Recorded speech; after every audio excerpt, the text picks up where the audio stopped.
Hi, in front of me is VIVO IQOO Z8 and today I would like to show you how you can turn on or off auto rotation.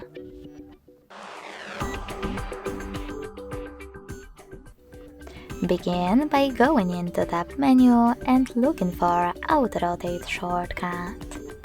When you find it, click on it.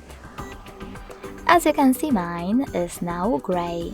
That means that auto rotation is disabled, but you can always enable it by tapping on the same shortcut again. Thanks so much for watching. If you enjoyed this video, smash that like button, comment and subscribe. Bye!